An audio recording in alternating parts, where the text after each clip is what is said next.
नमस्कार. तर आज आपण संवेग म्हणजेच मोमेंटम ही संज्ञा पाहूया. तर मोमेंटम हे पी अक्षराने लेटरने दर्शवले जाते. व्याख्या काय आहे बघा, वस्तुमान व वेग यांच्या गुणाकारास काय म्हणतात? संवेग असे म्हणतात. तर संवेगाचं सूत्र आहे वस्तुमान गुणुले वेग, म्हणजेच P bar is equal to M V bar आहे पहा. तर M is equal to P upon V. तर हे यम इकडं घेतलेलं आहे, पीला भागाकारात जाणार आहे. वस्तुमान बरोबर संवेग भागिले वेग, वेग बरोबर संवेग भागिले वस्तुमान, अशा पद्धतीनं हे सूत्रे होतात. एम के एस युनिट काय आहे पहा, K G metre per second. C G S unit आहे ग्रॅम सेंटीमीटर पर सेकंद संवेगाचं. तर आपल्याला गणित विचारलं जाऊ शकतं पहा. तर 10 के जी वस्तुमान असणाऱ्या व 5 मीटर पर सेकंद वेगाने जाणाऱ्या वस्तूचा संवेग काढा. तर आपल्याला हे सूत्र माहिती असलं पाहिजे. संवेग बरोबर वस्तुमान गुणुले वेग. तर ह्याच्यामध्ये आपण वस्तुमान आणि वेगाच्या किमती घातल्या का 50 के जी मीटर पर सेकंद हे आन्सर आलेलं आहे. तर आता संवेग हे संवेगाशिवाय एखाद्या वस्तूला गती निर्माण होत नाही. म्हणजेच काय, वस्तूमध्ये सामावलेली एकूण गती म्हणजेच संवेग होय. आणि संवेग मोजण्यासाठी वस्तूचे वेग व वस्तुमान यांचा गुणाकार करतात. आघाताची तीव्रता संवेगावर अवलंबून असते. संवेग ही सदिश राशी आहे आणि संवेग हा नेहमी वेगाच्या दिशेने असतो. आता संवेग अक्षयतेचा नियम काय आहे?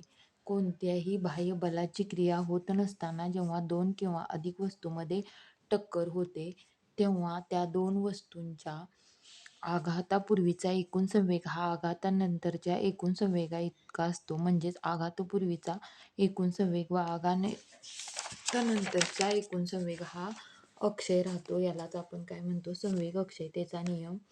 आणि दोन किंवा दोनपेक्षा जास्त वस्तूंना सुद्धा हा लागू होतो. तर वस्तुमान ची व्याख्या काय आहे? वस्तूमधील असणाऱ्या द्रव संचयास त्या पदार्थाचे काय म्हणतात? वस्तुमान असे म्हणतात. आणि दिशा नसते, त्यामुळे ही अदिश राशी आहे वस्तुमान ही. आणि समभुज तराजूच्या साहाय्याने कोणत्याही दोन वस्तूच्या वस्तुमानाची तुलना करता येते. आता काही सूत्रे आहेत बघा. संवेगाचं सूत्र तर आपण बघितलं, P is equal to M V. बलाचं सूत्र आहे एम ए, मास इंटू त्वरण, मास इंटू ॲक्सलरेशन. वजन आहे वस्तुमान गुणुले गुरुत्व त्वरण, W is equal to M G. आणि घनता म्हणजे डेन्सिटी इज इक्वल टू वस्तुमान भागिले आकारमान म्हणजे मास अपॉन व्हॅल्यू. तर ही झाली काही सूत्र.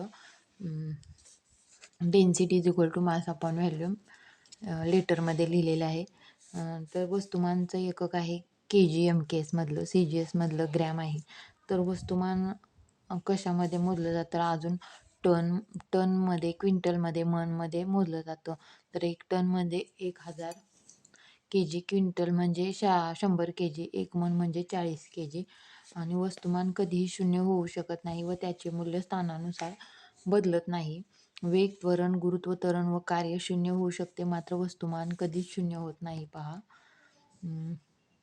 आणि वस्तुमान जडत्वाचे गुणात्मक माप आहे किंवा वस्तूचे वस्तुमान स्थल काल यावर अवलंबून नसते. थोडक्यात हे जडत्व वस्तुमानाशी काय असतं? समानुपाती असते.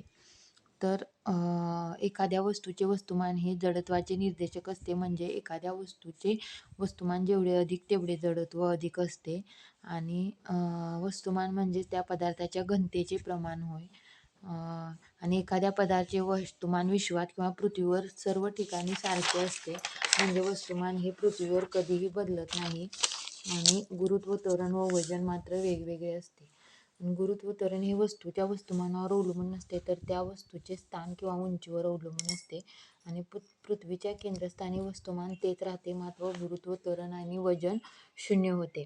तर वजन म्हणजे काय? तर एखाद्या पदार्थावर क्रिया करणारे पृथ्वीचे गुरुत्व त्वरण म्हणजे त्या पदार्थाचे वजन आहे. वस्तुमान व गुरुत्व त्वरण यांच्याच गुणाकारात काय म्हणतात? वजन म्हणतात. W is equal to M G.